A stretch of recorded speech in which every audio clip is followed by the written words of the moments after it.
कहानी उन आम घरों की है जहां खाने वाले तो कई, लेकिन कमाने वाला एक मर्द ही होता है।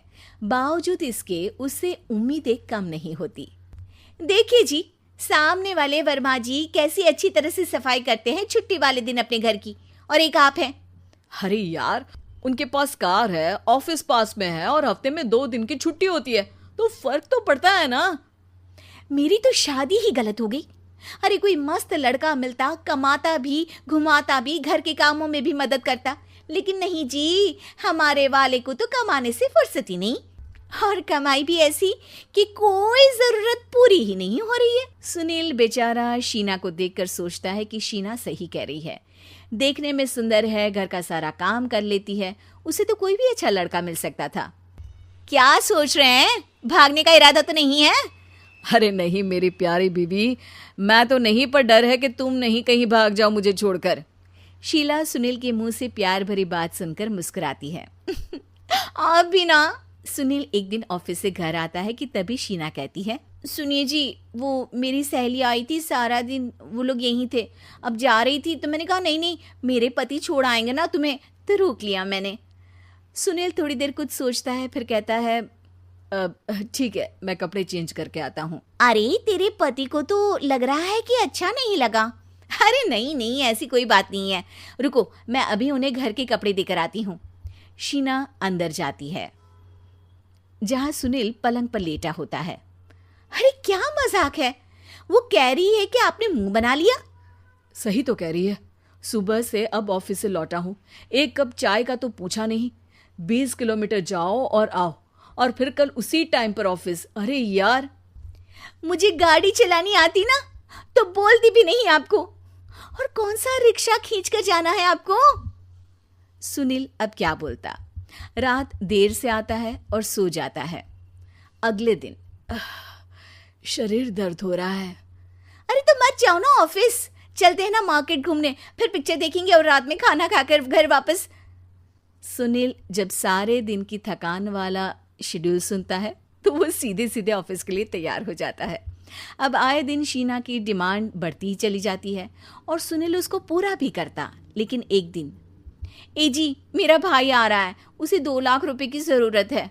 हाँ तो मैं क्या करूँ शीना, मेरे पास इतने रुपए नहीं है। हाँ हाँ पता है नहीं है, लेकिन किसी से लेकर तो दे सकते हो ना। अरे मैं किससे मांगू, मेरे तो जानने में भी कोई नहीं है जिसके पास इतनी बड़ी रकम हो। तभी वहां शीना का भाई शीनू आ जाता है। जीजा जी कैसे हैं आप? अब मैं ठीक हूँ शीनू, अचानक इतनी बड़ी रकम की जरूरत कैसे पड़ गई? अरे जीजा जी, वो बिजनेस शुरू किया ना, तो उसके लिए पैसे की जरूरत है। काफी हो चुका है, थोड़ा पैसा बचता है तो मैंने सोचा आपसे ले लूं। अब देखो, मेरे ऑफिस में कुछ लोग हैं जिनकी सेविंग अच्छी है, मैं उन लोगों से बात करके देखता हूँ। सुनील ऑफिस से किसी से पैसे लेकर शीना को दे देता है। शीना वो पैसा भाई को दे देती है 2 महीने बाद।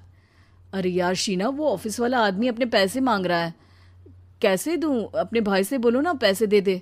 अरे हाँ हाँ दे देगा, कहाँ भागा जा रहा है, आप उनको बोल दो कि दे देंगे। थोड़े दिन बाद, शीना वो आदमी मुझसे आज भी पैसे मांग रहा था यार, मैं तंग आ गया हूँ, ऑफिस जाते ही सामने उसका चेहरा दिखता है, क्या बोलूँ, बार बार पैसे मांगता है। अच्छा मैं शीनू को फ़ोन लगाती हूँ, बात करके देखती हूँ। शीना भाई को फ़ोन करती है लेकिन वो फ़ोन उठाता ही नहीं। लगता है भाई कहीं ऐसी जगह है जहाँ नेटवर्क की समस्या होगी। सुनील अगले दिन दोपहर को ही घर आ जाता है। उसका चेहरा उतरा और परेशान सा होता है, वो रोने लगता है। अरे क्या हुआ जी, आप इतना परेशान क्यों हैं? सब ठीक तो है ना? अरे नहीं शीना, कुछ ठीक नहीं है, मैं ठीक नहीं हूँ। तुम्हारे भाई के लिए मैंने जो पैसे लिए थे, उस आदमी ने आज भरे ऑफिस में सबके सामने मेरी बेइज्जती कर दी।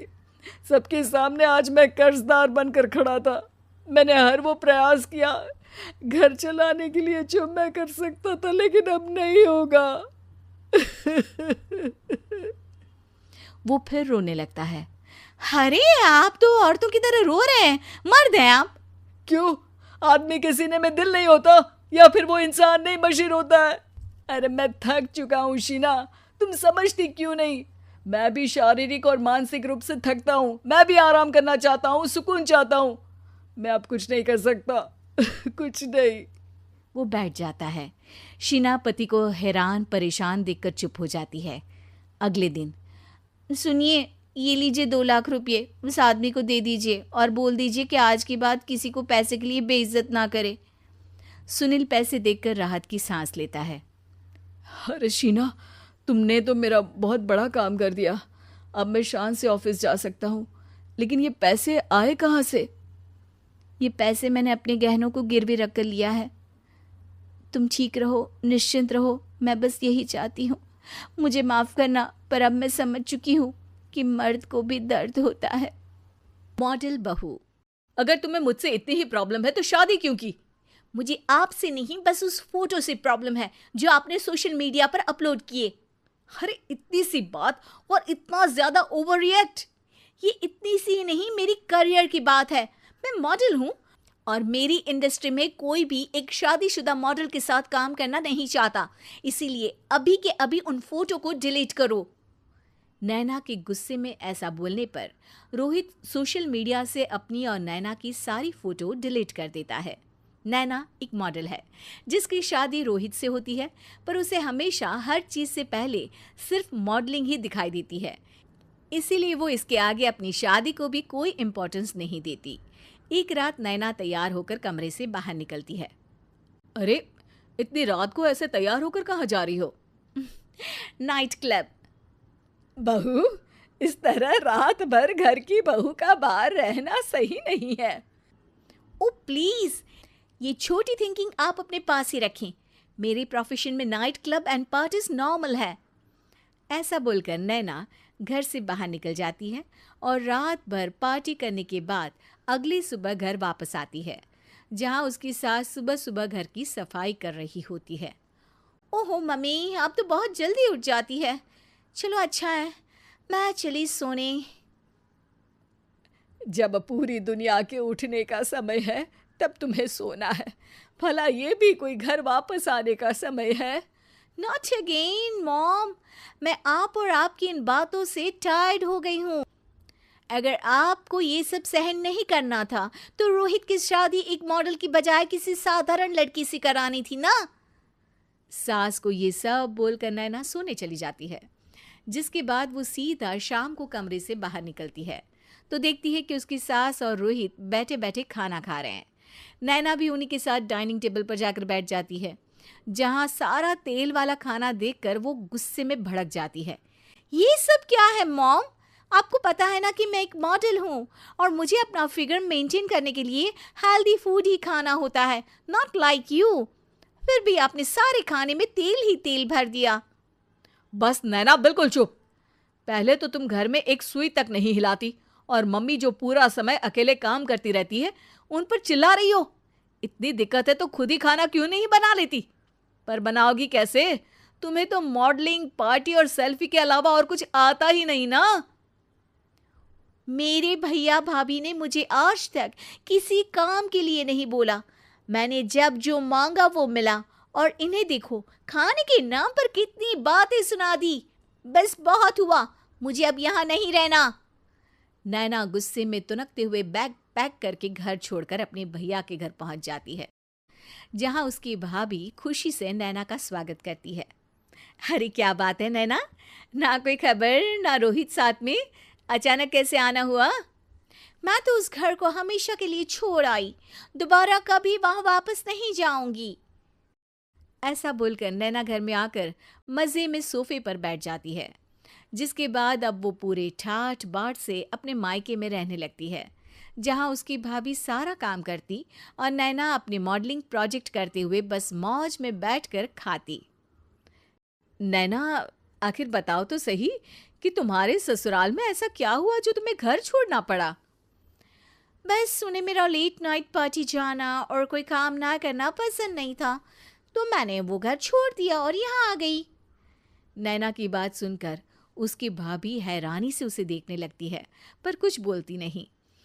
इसी तरह कुछ समय बीतता है और देखते ही देखते अब नैना के पास मॉडलिंग के प्रोजेक्ट्स आने कम हो जाते हैं, जिससे नैना बहुत परेशान रहने लगती है। ऐसा कैसे हो सकता है? मैं इतनी सुंदर मॉडल हूँ तो फिर भी मुझे काम क्यों नहीं मिल रहा? देखो नैना, काम में ऐसे उतार चढ़ाव तो आते ही रहते हैं। आज नहीं तो कल तुम्हें इससे भी अच्छा काम मिलेगा। तब तक अगर तुम चाहो तो घर में खाली बोर बैठने से अच्छा है कि मेरी मदद कर सकती हो। नैना पहले तो घर के काम का नाम सुनकर नाक चढ़ाती है, लेकिन फिर कुछ दिनों तक कोई काम न होने पर बोर होकर अपने आप भाभी की मदद करने पहुंच जाती है।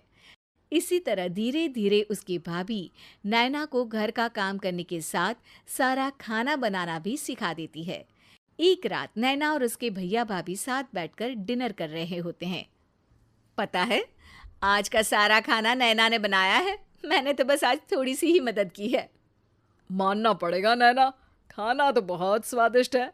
आखिर मेरी बहन मल्टी टैलेंटेड जो है, मॉडलिंग और घर दोनों एक साथ बखूबी संभाल सकती है। और फिर जब मदद करने के लिए घर में कोई दूसरा इंसान भी हो तो फिर दिक्कत ही क्या।